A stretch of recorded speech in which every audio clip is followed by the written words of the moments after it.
chiottes des Léon Ashkenazi Magnétique. Et je note aujourd'hui qu'il note que le Dieu d'Abraham, Isaac et Jacob n'est pas forcément le Dieu de Moïse. Et il note aussi que ce n'est pas sans raison que Moïse n'entre pas dans cette terre d'Israël. On note aussi à un autre moment que Moïse s'adresse aux enfants d'Israël. Il y a un message pour eux. Donc quelque part, je n'ai pas encore lu exhaustivement son ouvrage, mais quelque part, il semble que pour lui, Moïse n'appartient pas aux enfants d'Israël. Il est envoyé, missionné vers eux, mais il n'appartient pas à eux.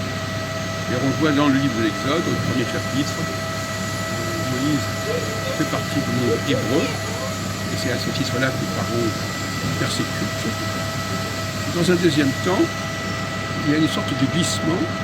Il passe du monde hébreu, où les premiers-nés sont condamnés, l'histoire du berceau qu'on a envoyé sur le fleuve, et tout d'un coup on part d'une autre question, c'est-à-dire un autre peuple, qui a un autre Dieu, qui s'appelle Yahvé, et puis qui va également devoir partir. Alors lui, va falloir le laisser partir. Ce n'était pas le cas du premier groupe.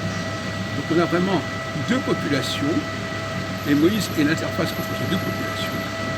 Et curieusement, on a tendance à les assimiler à une seule et unique population, qui est tout à fait regrettable. D'ailleurs, Manitou lui-même crée souvent de la confusion. Il emploie le mot Israël pour désigner globalement les Juifs, et ça c'est inacceptable.